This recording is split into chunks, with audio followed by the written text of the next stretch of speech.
সকলকে শুভেচ্ছা। সম্প্রতি এনসিপির কেন্দ্রীয় নেতা, শীর্ষ পর্যায়ের নেতা সার্জিস আলম বলেছেন, যতদিন পর্যন্ত না খুনি হাসিনাকে ফাঁসির মঞ্চে দেখছি ততদিন পর্যন্ত কেউ যেন ভুল কর্মেও নির্বাচনের কথা মুখে না আনেন। এই কথা বলে তিনি কাকে থ্রেট দিতে চেয়েছেন সেটি হয়তো তিনি ভালো বলতে পারবেন। আমার কাছে বিষয়টি বোধগম্য নয়। আমি যেটা বুঝি, এই দেশের এই সকল রাজনৈতিক দল যারা হাসিনা সরকার বিরোধী আন্দোলনে দীর্ঘদিন যাবৎ সক্রিয় ছিল, তারা সবাই হাসিনার বিচার চায়। এদেশের একটি বড় জনগোষ্ঠী তার বিচার চায়, কিন্তু বিচার প্রক্রিয়া কবে নাগাদ শেষ হবে সেটি সম্পূর্ণটাই আইন আদালতের উপর নির্ভর করে। কিন্তু সেই বিচার প্রক্রিয়া কবে শেষ হবে সেটি আমাদের কারোর পক্ষেই বলা সম্ভব নয়। ফলে একটি বিচার প্রক্রিয়ার সাথে নির্বাচনের কোনো সংশ্লিষ্টতা থাকতে পারে না। নির্বাচন একটি ধারাবাহিক প্রক্রিয়া। দীর্ঘ সময় যাবৎ এই নির্বাচনী প্রক্রিয়ার স্বচ্ছতার জন্য, একটি সুষ্ঠু অবাধ নিরপেক্ষ ভোটের জন্য সবাই লড়াই করেছে, জীবন দিয়েছে। একটি গণতান্ত্রিক প্রক্রিয়ার মধ্যে ঢুকবার জন্য সেই জায়গায় শেখ হাসিনা সরকারের পতন হয়েছে। একটি অন্তর্বর্তীকালীন সরকার ডক্টর ইউনূসের নেতৃত্বে গঠিত হয়েছে। তাদের কাজ হলো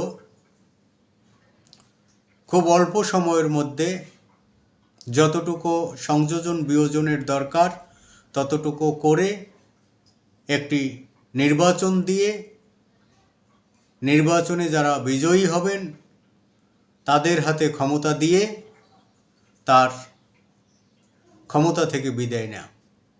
কিন্তু কতদিনে কার বিচার হবে কি হবে না সেটি এই গভর্নমেন্ট নির্ধারণ করতে পারে না।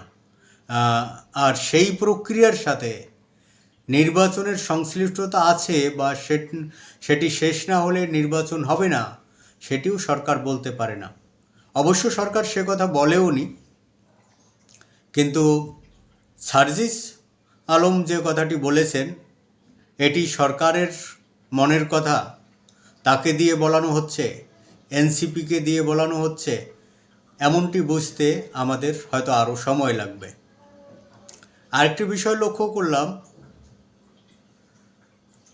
এনসিপির আহ্বায়ক নাহিদ ইসলাম রয়টার্সকে বলেছেন, এবছর নির্বাচন করা সম্ভব নয়। তাকে মনে রাখতে হবে তিনি অন্য অন্য রাজনৈতিক দলগুলোর মতো একটি রাজনৈতিক দলের শীর্ষ নেতা। তিনি এখন একটি দলের নেতৃত্ব দিচ্ছেন। ফলে তার জানার কথা না যে এই বছর নির্বাচনের জন্য উপযোগী কি অনুপযোগী এবং সরকারের প্রস্তুতি আছে কি নাই। একমাত্র নির্বাচন কমিশন এবং সরকার বলতে পারবে যে বর্তমান পরিস্থিতিতে তারা নির্বাচনের জন্য কতটুকু উপযোগী। অনুপযোগী হলে কোন কোন জায়গায় ঘাটতি রয়েছে সেটি কত দ্রুত সম্ভব সমাধান করা যায়, সেটির জন্য প্রয়োজনে রাজনৈতিক দলগুলোর সাথে আরও দফায় দফায় তারা বসতে পারেন, অন্য অন্য পেশাজীবীদের সাথে বসতে পারেন।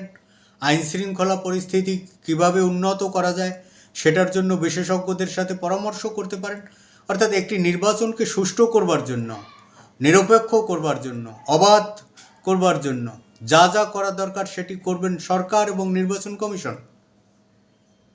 এই জায়গাতে একটি রাজনৈতিক দলের প্রধান বা একটি রাজনৈতিক দল বলতে পারে না যে নির্বাচনের জন্য কখন উপযোগী সময়, বরং নির্বাচনের জন্য উপযোগী সময় এই বছরটি এ কারণে যে আইনশৃঙ্খলা পরিস্থিতি যেভাবে ভেঙে পড়েছে এর উত্তরণের জন্য একটি নির্বাচিত সরকার খুবই জরুরি। যেই নির্বাচিত সরকারটি সারা দেশে রাজনৈতিকভাবে নেতৃত্ব দেবে আইনশৃঙ্খলা পরিস্থিতি উন্নতির এবং সরকারে থেকে সরকারিভাবেও নেতৃত্ব দেবে আইনশৃঙ্খলা পরিস্থিতি উন্নতির। ফলে নির্বাচন না হলে আইনশৃঙ্খলা পরিস্থিতির আরও অবনতি হবে। তবে বর্তমান সরকার যদি মনে করে নির্বাচনকে পিছানোর জন্য সুপরিকল্পিতভাবে তাদের লোক হিসেবে বা তাদের রাজনৈতিক দল হিসেবে এনসিপিকে তারা ব্যবহার করবে, তাহলে তারা বোকার স্বর্গে বাস করছেন। এটি অন্য কোনো রাজনৈতিক দল এদেশের জনগণ মেনে নেবে না। ফলে তাদের মনে যদি ভিন্ন কথা থেকেও থাকে সেটি তাদের নিজেদেরকেই প্রকাশ করতে হবে। ভিন্ন কোনো রাজনৈতিক দল দিয়ে বা কোনো নেতাকে দিয়ে তারা যদি অন্য অন্য রাজনৈতিক দলগুলোকে প্রেশার ক্রিয়েট করতে চায়, দেশের জনগণকে প্রেশার ক্রিয়েট করতে চায়, পূর্ববর্তী সরকারের ন্যায় শক্তি প্রয়োগ করে ক্ষমতায় থাকতে চায়, এনসিপিকে আওয়ামী লীগ বা ছাত্রলীগের মতো লাঠিয়াল বাহিনী হিসেবে ব্যবহার করতে চায়, তাহলে সরকার ভুল করবে। এবং সেটির জন্য শুধু সরকার নয়, দেশের সকল রাজনৈতিক দল, দেশের জনগণকে খেসারত দিতে হবে। দেশ একটি সংঘর্ষের দিকে ধাবিত হবে। ফলে আমি সরকারকে বলবো, তালবাহানা না করে কোনো বিশেষ রাজনৈতিক দলকে বিশেষ কোনো সুযোগ সুবিধা না দিয়ে একটি নিরপেক্ষ ধারা বজায় রেখে একটি অবাধ, সুষ্ঠু ও নিরপেক্ষ নির্বাচন করবার জন্য পরিবেশ তৈরি করুন। সেটির জন্য যা যা করা দরকার তাই করুন। রাজনৈতিক দলগুলোর কাছে যদি আপনারা সহযোগিতা চান, তারা হয়তো আপনাদেরকে সর্বাত্মক সহযোগিতা করবে, কিন্তু টালবাহানা করলে রাজনৈতিক দলগুলোর সাথে শেয়ানাগিরি করতে চাইলে হয়তো বিপদ ডেকে আনবেন। তো আশা করব সরকার সেই সাংঘর্ষিক জায়গায় না গিয়ে পরিবেশ পরিস্থিতি, আইনশৃঙ্খলা ঠিক করে খুব দ্রুত একটি নির্বাচন দিবেন। এটি শুধু আমার আশা নয়, এটি হয়তো দেশের সকল মানুষেরই প্রত্যাশা। সকলকে ধন্যবাদ।